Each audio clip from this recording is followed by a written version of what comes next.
My husband of 15 years told me he was leaving me for his ex-wife because she was his first true love, and she's pregnant and the baby daddy ran away, so she needs me more, he said. You're a strong, independent woman. I'm sure you'll manage our 6 kids on your own while I start fresh with my real soulmate.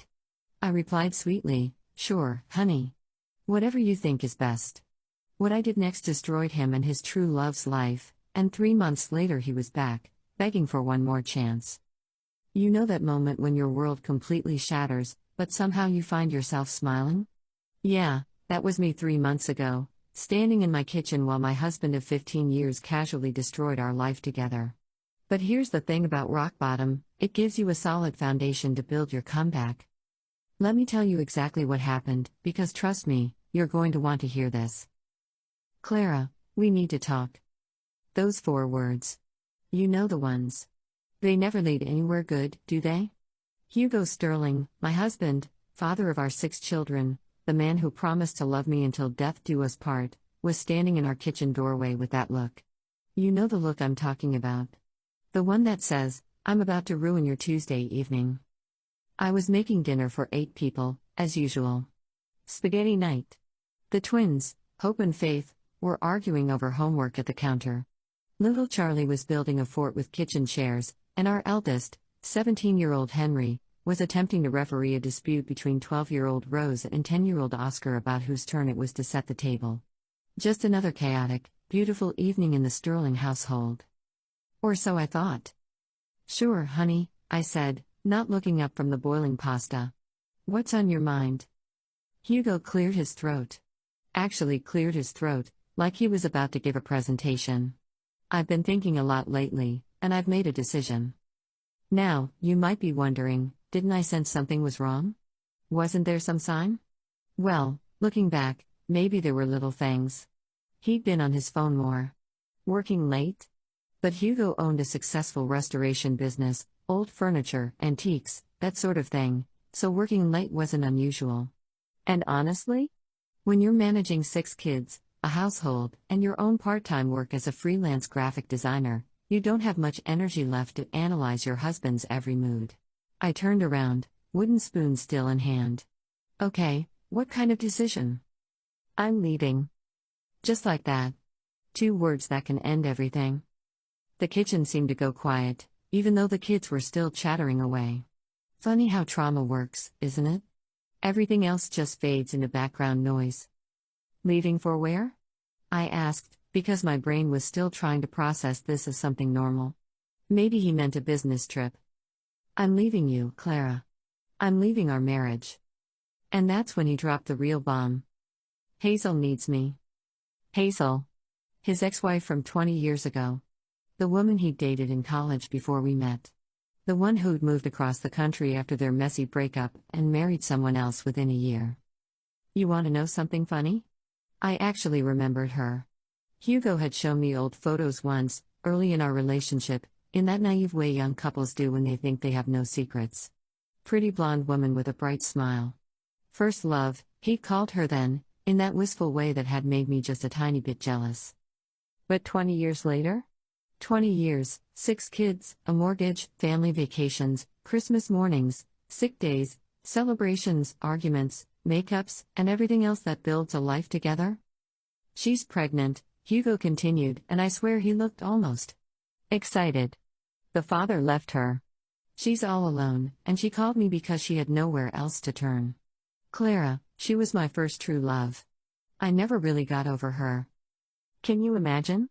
Standing there with marinara sauce on my apron, kids arguing in the background, pasta water boiling over, and having your husband tell you that your entire marriage was essentially a consolation prize? But here's where it gets really good. I know this is hard, he said, actually having the audacity to look sympathetic, but you're such a strong, independent woman. I'm sure you'll manage fine with the kids. I need to start fresh with my real soulmate. His real soulmate. I stood there for what felt like an eternity, wooden spoon dripping sauce onto the floor, watching this man, this stranger wearing my husband's face, dismantle everything we'd built together. And you know what went through my mind? I thought about our wedding day. How he cried when I walked down the aisle.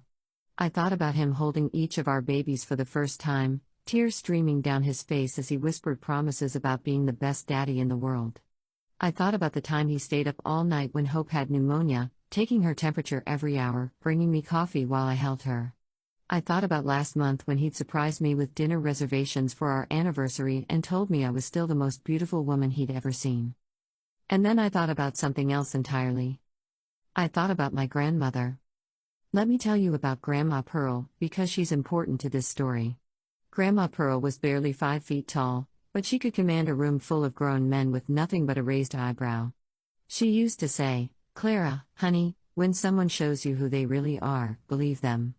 But that doesn't mean you have to make it easy for them." Standing in that kitchen, with my world crumbling around me, I heard Grandma Pearl's voice as clear as day. "Sometimes, sweetheart, the best revenge is letting someone get exactly what they think they want." So I smiled. Can you picture it? This sweet, understanding smile that I'd perfected over 15 years of marriage. The smile that said, "Of course, dear, whatever makes you happy." "Sure, honey," I said brightly. "Whatever you think is best." Hugo blinked. He'd clearly been prepared for tears, shouting, maybe me throwing that wooden spoon at his head. He was not prepared for compliance. Really? "Absolutely," I said, turning back to stir the pasta like we'd just discussed what movie to watch that night. "If Hazel is your true love and she needs you, then you should absolutely be with her. I want you to be happy, Hugo. I really do." The confusion on his face was almost comical. "Almost? You're okay with this?" I turned around again, still smiling. "Honey, we've been together for 15 years. If in all that time I haven't been enough to make you truly happy, then clearly this is the right choice. I just want what's best for you. And here's the beautiful part, I meant every word. Because what Hugo didn't realize in that moment was that he just handed me the greatest gift imaginable. He'd shown me exactly who he was. Now, you might think I'm crazy. You might think I should have fought for my marriage, screamed, cried, demanded explanations. But let me ask you something, have you ever had someone you love look you in the eye and tell you that your entire relationship was a mistake? That someone else, someone you've never been able to compete with because they were just a memory, was always the real choice? Because once someone says that to you, there's no going back. You can't unhear it. You can't pretend it was said in anger or that they didn't mean it.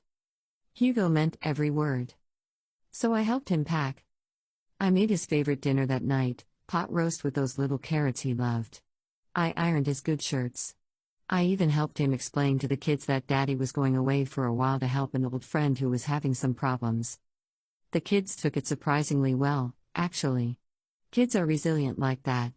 Hope, our little 8-year-old optimist, even said, "Daddy's so nice for helping someone." If she only knew. 3 days later, Hugo moved in with Hazel across town.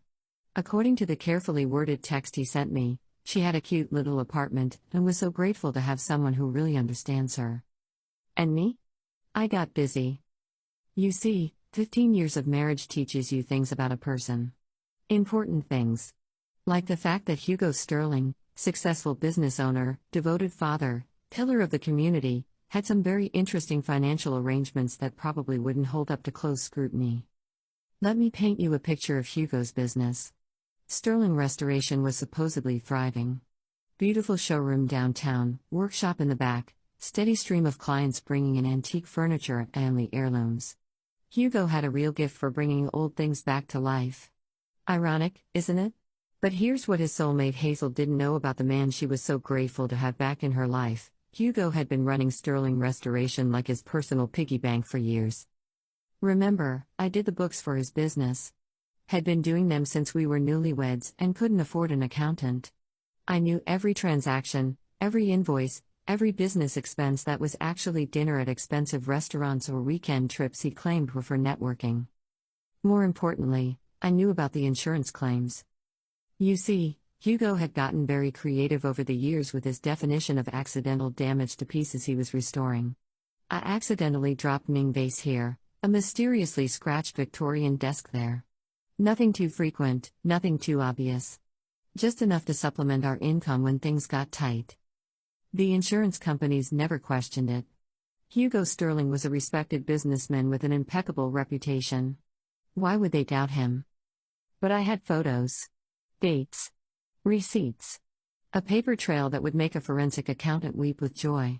The first thing I did after Hugo moved out was make copies of everything. And I mean everything. Financial records, insurance claims, client invoices, tax documents. I spent 3 sleepless nights organizing 15 years' worth of Hugo's creative accounting into neat, chronological folders. The second thing I did was visit a lawyer. Now, I need to tell you about my lawyer, because Felix Cooper turned out to be exactly the right person for this situation. Felix was recommended by my neighbor, a sharp-eyed man in his 50s who specialized in complex divorce cases. When I walked into his office with my boxes of documents, he actually whistled. "Mrs. Sterling," he said after spending an hour reviewing my carefully organized evidence, "your husband appears to have made some very poor choices." "How poor?" I asked. "Well, insurance fraud is a felony. The IRS tends to take a dim view of unreported income. And if even half of these questionable business practices are substantiated." He leaned back in his chair. "Let's just say Mr. Sterling might find himself with much bigger problems than a divorce." That's when Felix asked me the question that changed everything: "What outcome are you hoping for here?" And you know what? I surprised myself with my answer. I want him to understand exactly what he's lost. Let me tell you about Hazel Brooks, or Hazel Rivers now, after her failed first marriage. Because while Hugo was playing house with his pregnant soulmate, I was doing some research of my own. Hazel, it turned out, had quite the interesting history. 3 marriages in 20 years. 3 divorces. Each time, she'd managed to walk away with a nice settlement, claiming various forms of emotional distress or financial hardship. Her most recent marriage had ended just 6 months ago. Her husband, a wealthy contractor named Arthur Mason, had discovered that Hazel had been having an affair. Not just any affair, mind you. She'd been sleeping with his business partner while simultaneously draining their joint accounts to fund a lifestyle well beyond their means. The pregnancy she'd claimed was his?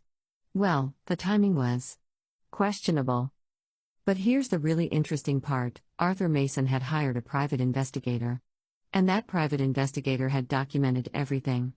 Photos, bank records, hotel receipts, phone records. Everything. Including photos of Hazel with my husband. Dated 2 months before Hugo's sudden announcement that he was leaving me. Can you imagine how that felt?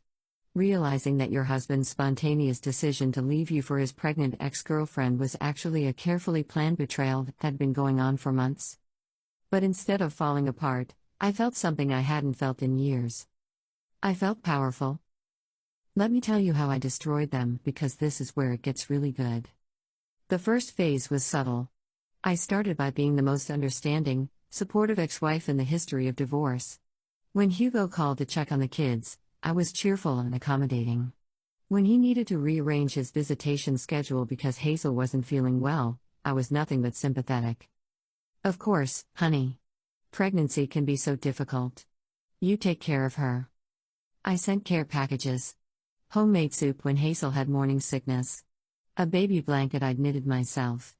Cards with sweet messages about how happy I was that Hugo had found his true love. Hugo was confused but relieved. His friends couldn't believe how well I was taking everything. "Claire is being so mature about this," he'd tell people. "She really understands that sometimes love just happens." Meanwhile, I was documenting everything. Every late child support payment. Every missed visitation. Every time he chose Hazel over his own children.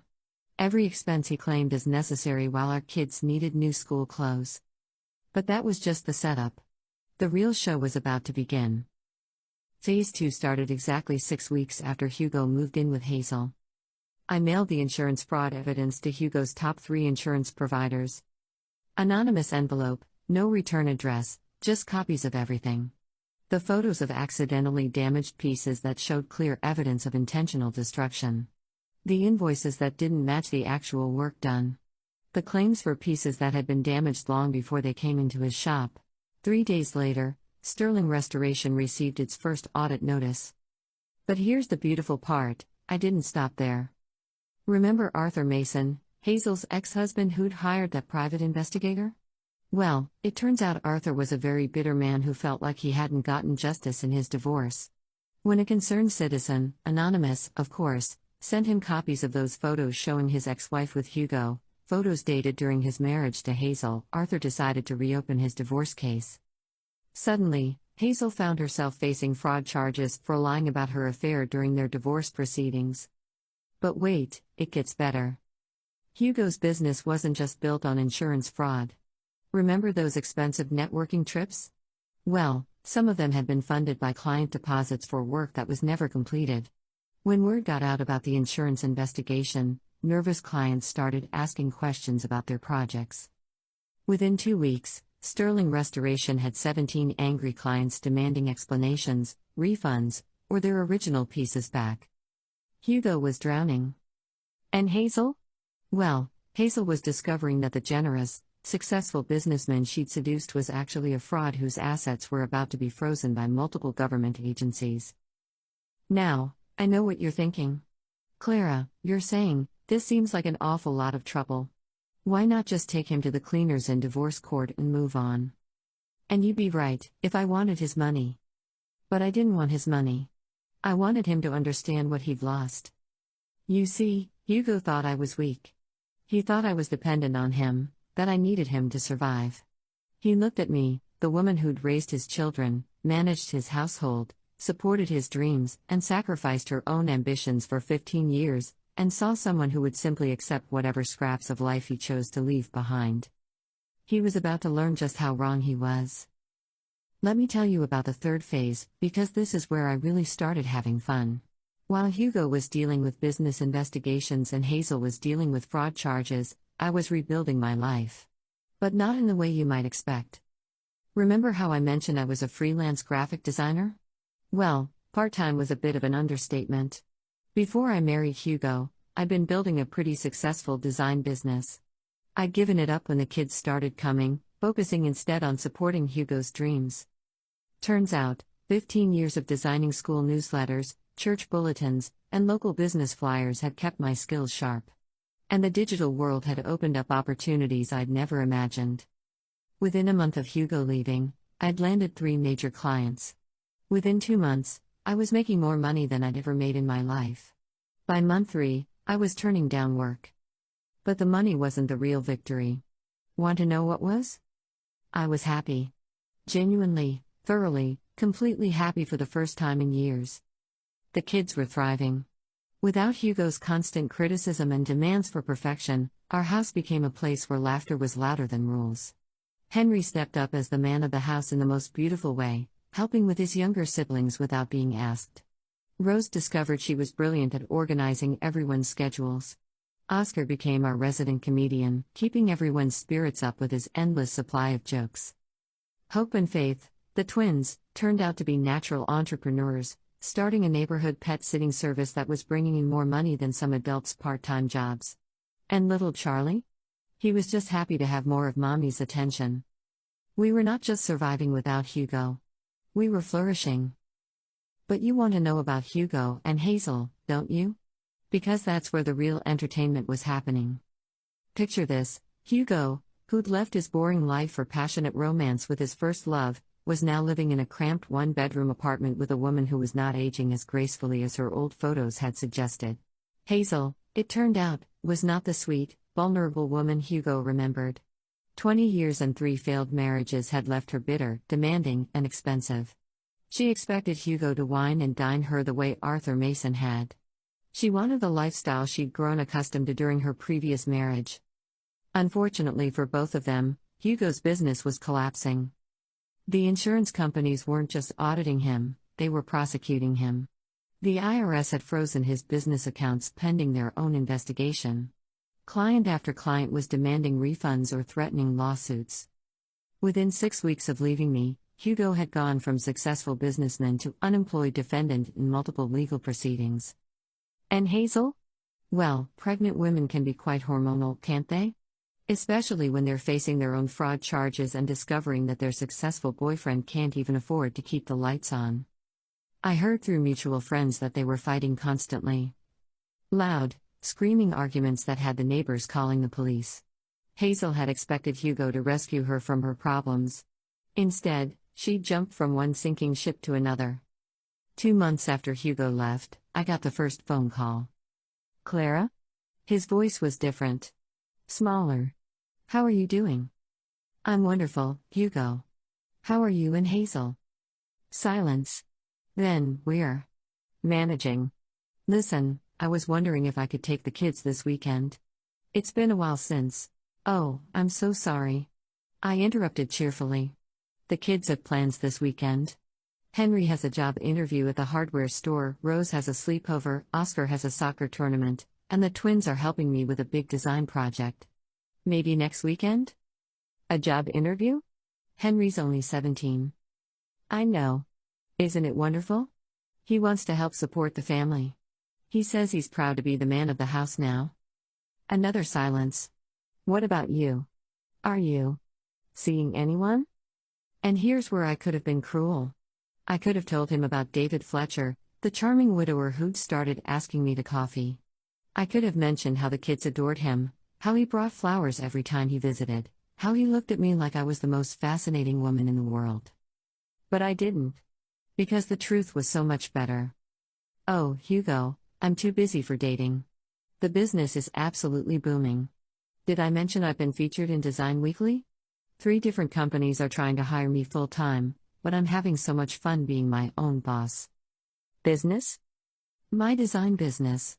It's amazing what you can accomplish when you're not spending all your time managing someone else's life. I'm actually thinking about expanding, maybe hiring an assistant. That's great, Clara. But he didn't sound like he thought it was great at all. Month 3 was when everything really fell apart for Hugo and Hazel. Hugo's lawyer called him with some interesting news. The insurance fraud charges were just the beginning. The IRS had found evidence of tax evasion going back 7 years. Several clients were filing lawsuits for theft. The state was investigating his business license. Hugo Sterling was facing the very real possibility of prison time. And Hazel? Well, her own legal troubles were mounting. Arthur Mason's new evidence had convinced a judge to reopen their divorce case. She was now looking at paying back a substantial settlement plus legal fees, all while facing her own fraud charges. Plus, and this is the part that made me actually laugh out loud when I heard it, Hazel's pregnancy was not going as smoothly as she'd hoped. Turns out, being stressed about multiple felony charges isn't great for expectant mothers. She was on bed rest, which meant she needed constant care and attention. From Hugo, who was unemployed and facing prison time. Living in a 1-bedroom apartment they could barely afford. Can you imagine the romantic bliss? The phone call I'd been expecting came on a Tuesday evening, exactly 3 months after Hugo had walked out. Clara. His voice was barely above a whisper. Can we talk? Of course. How are you, honey? Clara, I made a mistake. A huge mistake. I was silent, letting him fill the space. I don't know what I was thinking. Hazel, she's not the person I remembered. And you? Clara, you're amazing. The kids tell me about everything you're accomplishing, and I'm so proud of you. I'm so sorry. That's very sweet of you to say, Hugo. I want to come home. There it was. The moment I'd been waiting for. Oh, honey, I said gently, that's just not possible. What do you mean? Clara, I know I messed up, but we can work through this. We have history, we have the kids. Hugo, I interrupted, still keeping my voice kind, do you remember what you told me when you left? I was confused, I wasn't thinking clearly. You told me that I was strong and independent and would manage fine on my own. And you know what? You were absolutely right. I could hear him breathing on the other end of the line. I have managed fine. Better than fine, actually. I've built a life that I love, with children who respect me, doing work that fulfills me. I've discovered that I don't need someone who sees me as a consolation prize. Clara, please, and here's the thing, Hugo. You taught me something very valuable when you left. You taught me that sometimes the person you think you can't live without is actually the person who's been holding you back. Want to know the really beautiful part of this story? Hugo's life continued its spectacular downward spiral. The criminal charges resulted in a plea deal that included community service, probation, and restitution to the insurance companies. His business license was revoked. He ended up working for someone else's restoration shop at a fraction of what he'd been making. Hazel's legal troubles resulted in her having to pay back Arthur Mason plus substantial legal fees. The stress of the fraud charges and the failing relationship with Hugo led to complications with her pregnancy. She ended up on extended bed rest, completely dependent on a man who was barely able to support himself. The great romance that had been worth destroying a 15-year marriage and abandoning 6 children? It lasted exactly 4 months before they were screaming at each other in divorce court. But that's not the best part. The best part is what happened to me and the kids. Henry did get that job at the hardware store, and within 6 months he was promoted to assistant manager. The confidence he gained from being needed, from contributing to our family's success, transformed him from a sulky teenager into a young man I'm proud to call my son. Rose discovered her gift for organization and started a business helping busy families manage their schedules and activities. She's saving money for college and already has 3 families on her client list. Oscar's natural comedy timing turned into a genuine talent for performance. He's landed the lead in his school's spring musical and is talking about studying theater arts. Hope and Faith's pet sitting business has expanded into a full-fledged animal care service. They're learning about entrepreneurship, responsibility, and the value of hard work. At 8 years old, they're already more business savvy than their father ever was. And Charlie? Charlie is just happy, secure, and loved. He doesn't remember a time when Daddy lived with us, and honestly, he's not missing what he never really had. As for me? My design business is thriving beyond my wildest dreams. I've been featured in national magazines. I have a waiting list of clients. I'm shopping for a bigger house with a proper home office and maybe a pool for the kids. And yes, I'm dating David Fletcher. He's a carpenter who builds custom cabinets, and he's nothing like Hugo. David thinks my children are a blessing, not a burden. He shows up when he says he will. He keeps his promises. And when he looks at me, I can see myself reflected in his eyes, not as someone's consolation prize, but as someone worth choosing every single day. But you want to know about Hugo's attempts to win me back, don't you? Because they were truly something to behold. After that first phone call, the messages started coming regularly. Texts about how sorry he was, how he'd never stopped loving me, how Hazel had manipulated him. Flowers delivered to my house with cards about second chances and true love. He showed up at my office once, looking haggard and desperate, begging me to hear him out. Clara, I know I don't deserve it, but please. One more chance. I'll do anything to make this right.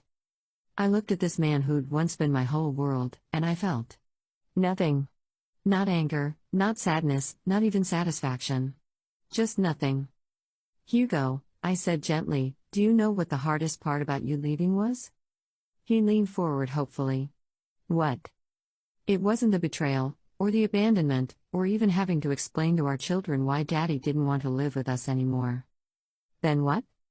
It was realizing that the man I'd loved for 15 years, the man I'd built my entire life around, never actually existed.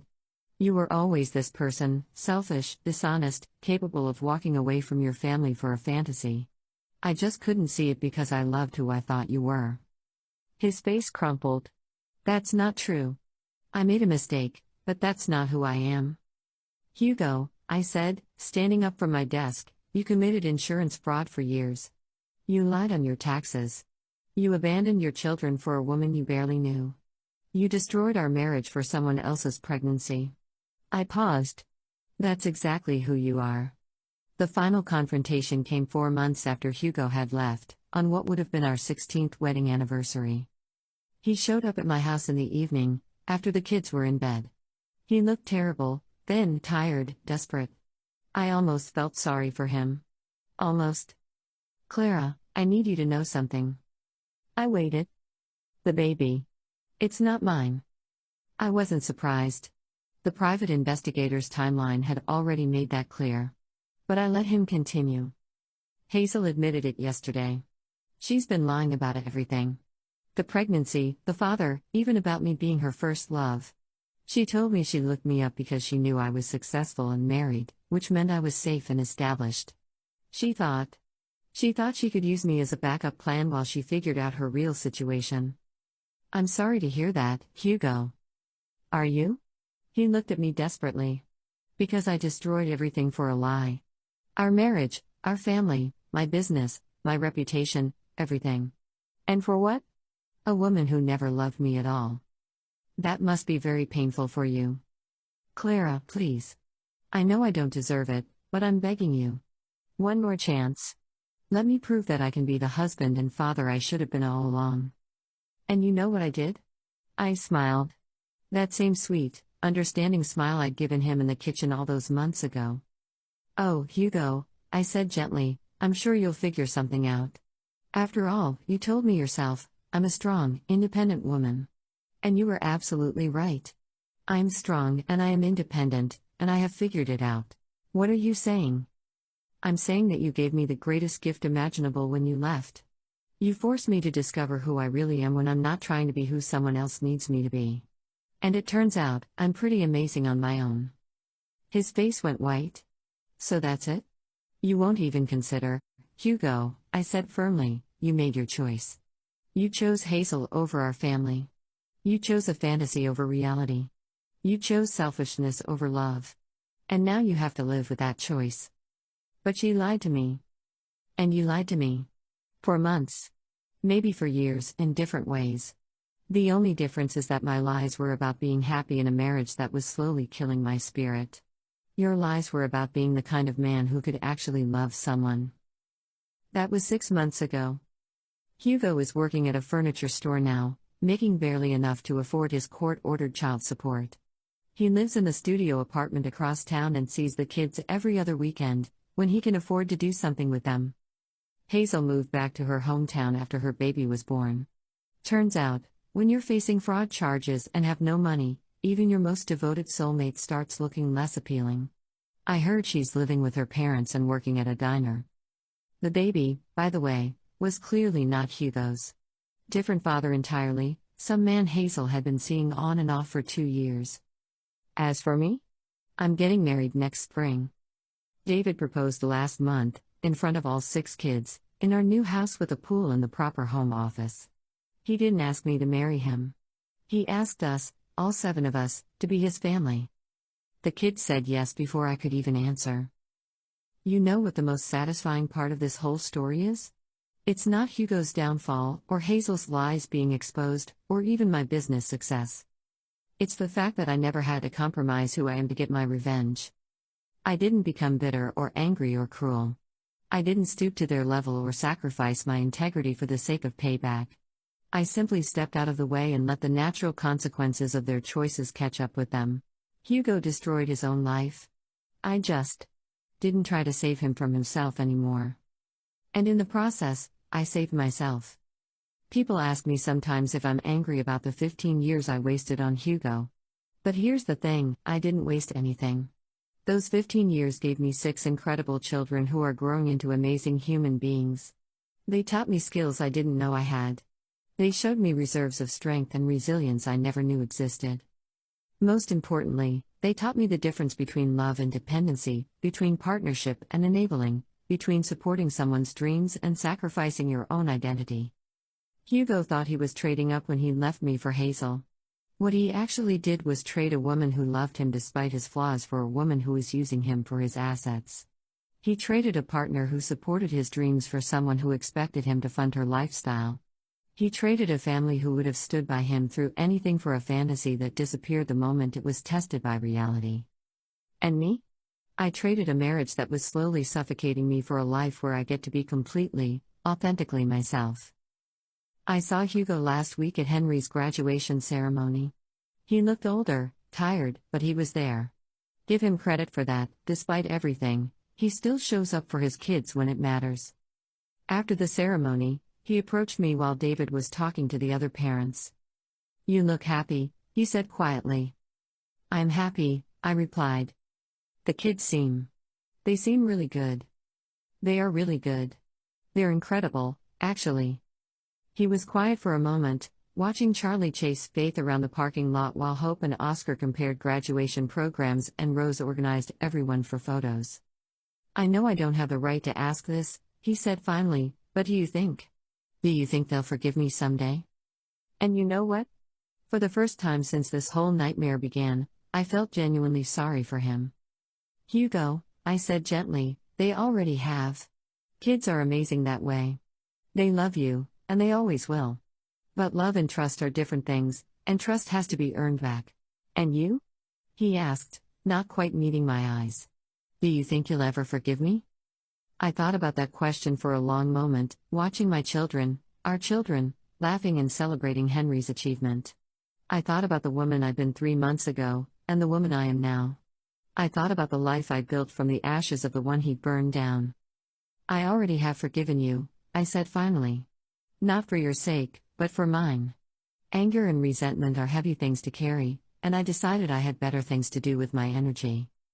He nodded, tears in his eyes. I love you, Clara. I know I don't have the right to say that anymore, but I need you to know.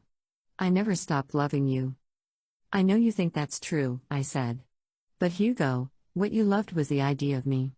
The version of me that was convenient for you, that made your life easier, that asked for nothing and gave everything.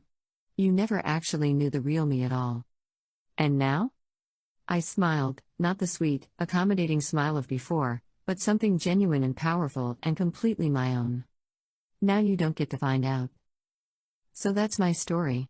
That's how I destroyed the man who tried to destroy me, without ever lifting a finger against him.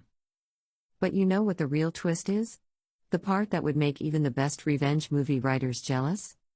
Hugo's downfall taught me something I never expected to learn. I hadn't been strong and independent despite our marriage. I'd been strong and independent because of who I fundamentally was, and I'd just forgotten that while I was busy being who I thought he needed. The morning after Hugo left, I woke up in my bed, and for the first time in years, I didn't immediately start planning someone else's day. I didn't think about what Hugo needed, what would make Hugo happy, what Hugo expected from me. I thought about what I wanted. And you know what I wanted? I wanted to see what Clara Sterling could do when she wasn't trying to be Mrs. Hugo Sterling. Turns out, Clara Sterling was pretty spectacular. 6 months later, I'm writing this story in my new home office, the one with the big windows that overlook our backyard where the kids are currently having a water balloon fight with David.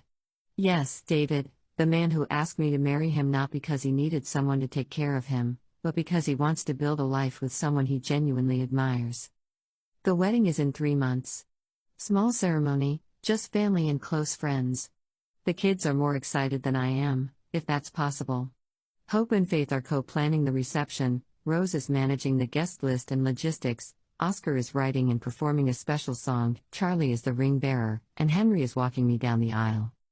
Hugo will not be invited.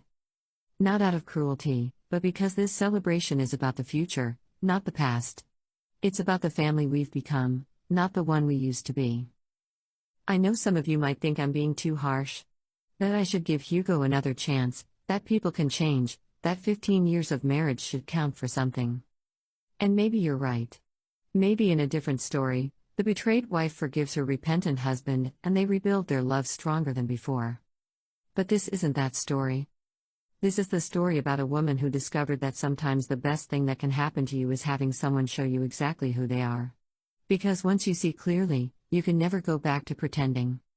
Hugo didn't just leave me for another woman. He revealed that in 15 years of marriage, he'd never actually seen me as a complete person. I was a role he'd cast me in: wife, mother, supporter, enabler, but never just Clara. And Hazel? She wasn't some innocent victim who needed rescuing. She was a woman who'd made a career out of using men to solve her problems, and she saw Hugo as her next mark. They deserved each other, really. 2 people looking for someone else to fix their lives, to make them happy, to give them purpose. 2 people who confused desperation with love and convenience with destiny.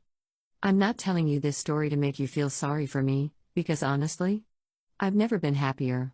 I'm telling you this story because I want you to understand something important.